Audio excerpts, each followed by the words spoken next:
Good morning, everybody. I'm checking in. It's about 48 hours since my first Pfizer vaccine. Um, I'm feeling okay. Went to bed. We crashed on the couch yesterday. My husband also got his vaccine on Saturday. I thought he was getting the Moderna. He actually got Pfizer. Sometime between when I booked mine back in January and when he booked his just a couple weeks ago, they changed it so it could be anywhere from 21 to 28 days, which made scheduling a lot easier. Yesterday we both kind of crashed on the couch in the evening. Not bad, just took a nap. And then I got up and I'm out working this morning. I don't have my thermometer with me, so I don't know if I have a fever. I am a little warm, which is not unusual for what I'm doing. I'm moving around and I'm lifting things, and it's not uncommon for me to get a little warm. I think I'm a little warmer than normal, so possibly a small fever. But other than that, I slept pretty good again last night. A little more restless, a little more, too warm. But both cats also slept on top of me last night, so I also had two furry little heaters keeping me warm, which affects how comfortable I am.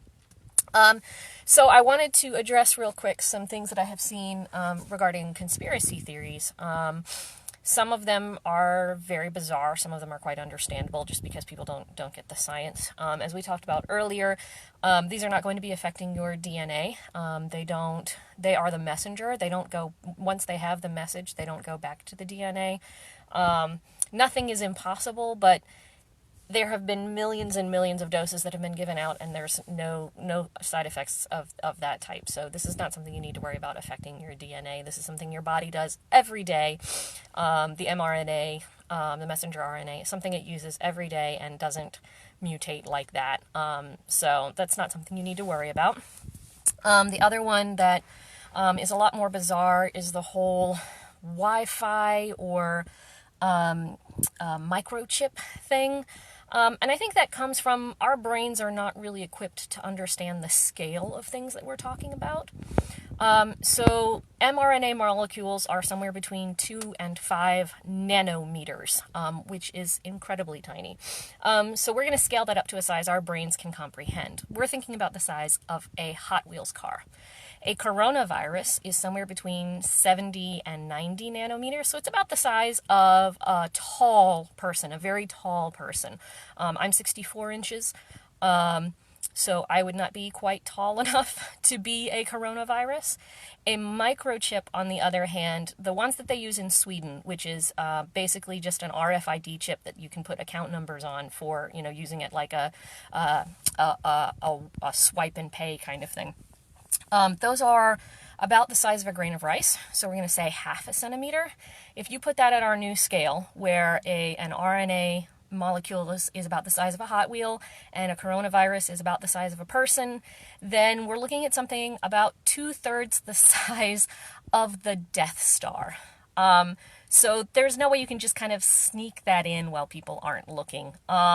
Even if they had somehow managed to make it 100 times smaller without telling us, which, if there's one thing conspiracy theorists and I agree on, it's that corporations are out to make money. They would have talked about this. We're still talking about something like the size of several cruise ships end to end. There's just no way you can sneak that in. But, once it gets down to a certain size, our brains just aren't really good at comprehending what that means. So I think it comes from, somebody that was afraid of needles and, maybe a little afraid of technology and didn't know how it worked. So I just want to let people know, that that's not even a thing that can be done. If you look up, I didn't want to put anything about this because some people are queasy even looking at needles. But if you look at the different sizes of needles, there's an enormous difference between what they're using for putting this shot in my arm and what they would use to put in any sort of nano chip, microchip of any sort, because the scale is just enormously different. But to us, it's all just small. So I'm feeling good. I am out and about. I'm doing my work. I expect to be able to go through the whole day. I probably will crash when I get home, but that's not unusual. It's a long day for me doing this. I enjoy it, but it's work. So yeah, if you have any questions, if you're have any concerns about what's going on with the virus and the vaccines and how we're doing, I am happy to try and answer questions. I will keep posting stuff about, the vaccines as they become available and I learn about what's going on with them. I think getting the Johnson & Johnson out there is going to make a huge difference. We do need to continue to get in line to get vaccinated.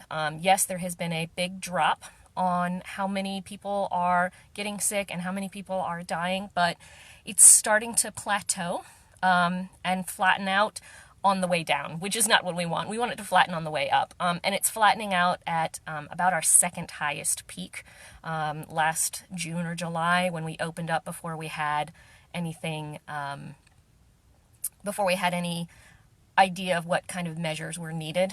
And people were still going around. Most of them didn't have masks. People were not great about social distancing, all that kind of stuff.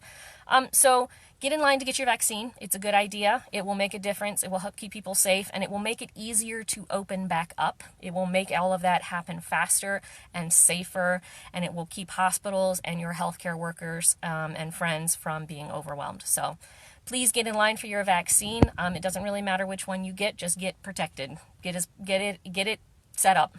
Get in the line as fast as you can. All right, if you have any questions, please let me know. Thanks very much. Have a great day.